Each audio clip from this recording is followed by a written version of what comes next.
Last ವಿಡಿಯೋದ್ರಲ್ಲಿ ನಮಗೆಲ್ಲರಿಗೂ ಇದ್ದಿದ್ದೊಂದೇ question, ಅಂಟಾರ್ಟಿಕಾದಲ್ಲಿ ಯಾರಿದ್ದಾರೆ ಇಲ್ಲ ಯಾರು ಇರ್ಬೋದು?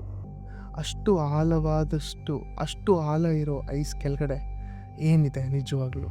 ನಾವು ಇವತ್ತೇನು ತಿಳ್ಕೊತೀವಿ ಅಂದರೆ, ಯಾವ ಟೆಕ್ಸ್ಟ್ ಬುಕ್ಕು ಇದನ್ನ ರಿಪೀಟ್ ಮಾಡ್ತಾ ಇಲ್ಲ, ಯಾವ ಡಾಕ್ಯುಮೆಂಟ್ ಕೂಡ ಇದ್ರ ಮೇಲೆ ಪಬ್ಲಿಷ್ ಆಗಿಲ್ಲ. ಇವತ್ತು ನಾವು ಇನ್ನೂ ಡೀಪಾಗಿ ಹೋಗ್ತೀವಿ. ಈ ಡಾಕ್ಯುಮೆಂಟ್ಸ್, ಈ ಬುಕ್ಸ್, ಪ್ರತಿಯೊಂದು ವಿಷಯಕ್ಕಿಂತ ಇನ್ನೂ ಡೀಪಾಗಿ ಹೋಗ್ತೀವಿ. ಎಷ್ಟು ಡೀಪ್ ಅಂದರೆ, ಸನಾತನ ಧರ್ಮಕ್ಕೂ ಅಂಟಾರ್ಟಿಕಾಗೂ ಏನು ಸಂಬಂಧ ಇರ್ಬೋದಂತ ಇವತ್ತು ನಾವು ತಿಳ್ಕೊತೀವಿ. ಮಹಾಭಾರತದಲ್ಲಿ ಒಂದು ರಾಜ ಇದ್ದ, ಪರೀಕ್ಷಿತ್ ಅಂತ. ಅವರೊಂದು ಋಷಿ ಇನ್ಸಲ್ಟ್ ಮಾಡಿದ್ರು. ಅವ್ರು ತಪಸ್ ಮಾಡ್ತಾ ಇದ್ದಾಗ ಆ ಋಷಿ ಎದೊಳ್ಳಿಲ್ಲ ಅಂತ ಅವ್ರ ಕತ್ತಲ್ಲಿ ಹಾವನ್ನ ಈ ಥರ ಸುತ್ತಿಸಿದ್ರು. ಆಗ ಆ ಋಷಿ ಅವ್ರ ಮಗ ಕೋಪದ್ರಲ್ಲಿ ಶಾಪ ಹಾಕಿದ್ರು, ಇನ್ 7 days ನಾಗರಾಜ ತಕ್ಷಕ ನಿನ್ನ ಕೊಂದೇ ಕೊಲ್ತಾರೆ ಅಂತ. ಆಮೇಲೆ ತಕ್ಷಕ ಕೊಲ್ದ್ರು, ಹೌದು, ಸುಮ್ಮನೆ ಒಂದು ಕೋಪದ ಮೇಲಲ್ಲ. ಆ ಶಾಪನ ನೆರವೇರಿಸಿದ್ದು ತಕ್ಷಕ. ರಾಜ ಪರೀಕ್ಷಿತ ತೀರೋದ್ರು. ಆಗ ರಾಜ ಪರೀಕ್ಷಿತದ ಮಗ ಜನ್ಮೇಜಯ ಕೋಪದ್ರಲ್ಲಿ ಅವ್ರಿಗೆ ತುಂಬಾ ಕೋಪ ಬಂದಿತ್ತು. ಈ ಭೂಮಿಯಲ್ಲಿ ಎಷ್ಟೇ ಹಾವುಗಳಿರ್ಲಿ, ಎಷ್ಟೇ ನಾಗಗಳಿರ್ಲಿ, ಪ್ರತಿ ಒಂದು ನಾಗನ ಅಳಿಸ್ತೀನಿ ಅಂತ ಸಾವಿರಾರು ಋಷಿ ಮುನಿಗಳನ್ನ ಕರ್ಕೊಂಡ್ಬಂದು ಸರ್ಪಶಾಸ್ತ್ರ ಅಂತ ಒಂದು ಯಜ್ಞನ ಪರ್ಫಾರ್ಮ್ ಮಾಡಿದ್ರು. ಆ ಯಜ್ಞ, ಈ ಭೂಮಿಯಲ್ಲಿ ಎಷ್ಟು ನಾಗಗಳಿದಾವೆ, ಎಷ್ಟು ಹಾವುಗಳಿದಾವೆ, ನಾಗ ರಾಜನೇ ಆಗಿರ್ಲಿ, ಪ್ರತಿ ಒಂದು ನಾಗನೂ ಆ ಯಜ್ಞದಲ್ಲಿ ಆ ಬೆಂಕಿಯಲ್ಲಿ ಬಂದು ಬಿದ್ದು ಸಾಯ್ತಾ ಇದ್ರು. ಭೂಮಿಯಲ್ಲಿ ತುಂಬಾ ನಾಗವಂಶದವರು, ನಾಗಗಳು ಆ ಯಜ್ಞದ್ರಲ್ಲಿ ಬಿದ್ದಿ ಸಾಯ್ತಾ ಇದ್ರು. ಪರಲೋಕದಿಂದಾನು, ಪಾತಾಳದಿಂದಾನು, ಸ್ವರ್ಗದಿಂದಾನು ಎಲ್ಲೆಲ್ಲಿ ನಾಗಗಳಿದ್ರು ಎಲ್ಲರೂ ಆ ಯಜ್ಞಕ್ಕೆ ಬಂದು ಬೀಳ್ತಾ ಇದ್ರು.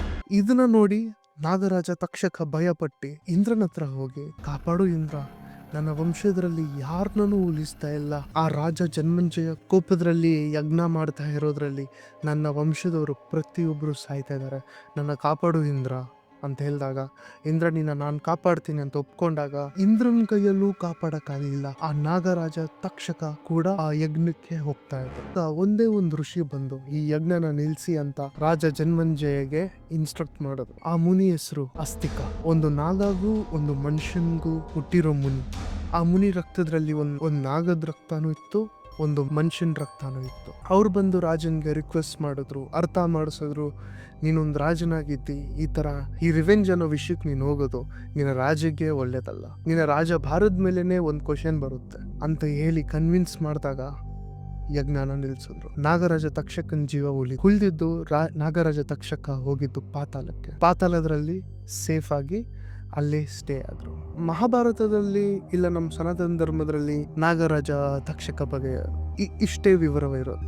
ಪಾತಾಳ ಅಂದ್ರೆ ಎಲ್ಲಿ? ನರ್ಕ. ಪಾತಾಳ ಅಂದ್ರೆ ಕೆಲವ್ರು ನರ್ಕ ಅಂತಾರೆ, ನೆಲ ಕೆಳಗಡೆ ಇರೋದೇ ಪಾತಾಳ ಅಂತಾರೆ.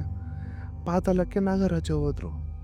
ಅದು ನೆಲಕ್ಕೆ ಕೆಳಗಿಲ್ಲದೆ ಅದು ಭೂಮಿಯ ಸೌತ್ ಪೋಲ್ ಆಗಿದ್ರೆ ಆ ಜಾಗ ಎಲ್ಲಿರ್ಬೋದು? ಅಂಟಾರ್ಟಿಕಾ. ನಾಗರಾಜ ತಕ್ಷಕ ಅವನ ಜೀವ ಉಳಿಸ್ಕೊಂಡು ಪಾತಾಳಕ್ಕೆ ಹೋದ. ಅವನ ವಂಶದ್ರಲ್ಲಿ ತುಂಬಾ ನಾಗಗಳು ತೀರೋದ್ರು. ಅವನ ಕೋಪ ಇರಲ್ವಾ ಮನುಷ್ಯರ ಮೇಲೆ? ತಕ್ಷಕ ಪಾತಾಳಕ್ಕೆ ಹೋದ್ಮೇಲೆ ತಕ್ಷಕ ಬಗ್ಗೆ ಏನು ಇನ್ಫಾರ್ಮೇಶನ್ ಇಲ್ಲ. ಆ ಇನ್ಫಾರ್ಮೇಶನ್ ಮಹಾಭಾರತದಲ್ಲಿ ಅಷ್ಟೇ ಇನ್ಫಾರ್ಮೇಶನ್ ಇಲ್ಲ. ಇನ್ ಭವಿಷ್ಯದಲ್ಲಿ ತಕ್ಷಕ ಏನ್ ಮಾಡ್ತಾನಂತ ನಾವು ಕಂಡಿಡ್ಬೇಕಾ? ನೀವ್ ಯೋಚನೆ ಮಾಡಿ. ಮನುಷ್ಯರು ಆ ನಾಗ ವಂಶನೇ ಇಲ್ದಿರಕ್ ಮಾಡಕ್ಕೆ ಟ್ರೈ ಮಾಡಿದ್ರು. ನಾಗಂದಿರು ಇನ್ ಯಾವತ್ತಾದ್ರೂ ಮನುಷ್ಯರು ನಂಬ್ತಾರ? ಆ 1 ಕಿಲೋಮೀಟರ್ ಅಷ್ಟು ಆಳ ಇರೋ ಐಸ್, ಅದ್ರ ಕೆಳಗಡೆ ಏನಿದೆ? ನೀ ವಿಡಿಯೋದ್ರಲ್ಲಿ ಇಷ್ಟು ದೂರ ಬಂದಿದ್ದಕ್ಕೆ ನಿಮಗೆ ಕೆಲವು ಕ್ಲಿಪ್ಸ್ ನಾನು ತೋರಿಸ್ತೇನೆ. Reptilians really came into control and started to be able to manipulate what was going on the face of the planet about 6,000 to 7,000 years ago. It is true that they have different masking technologies to be able to be in a room and look like a human, but usually they're in underground bases in various places on the globe, as well as in a huge area in Antarctica. The southeast region has a large number of underground caverns that are kept extremely warm, too warm for humans, by geothermal heat. It's a perfect place for all of these colonies that the reptilians have. They're basically cities, huge cities with millions of them. Because we can't buy one of theirs. Open up the market. Very, very well, Clarice. We have capitalism and we embrace it. We have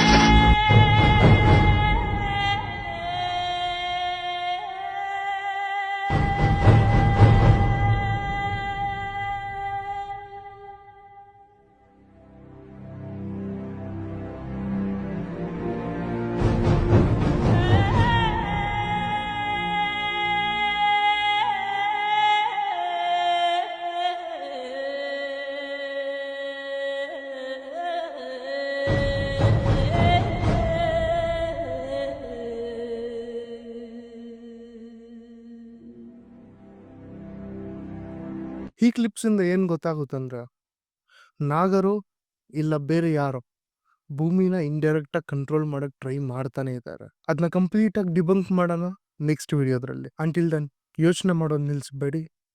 Akash signing off.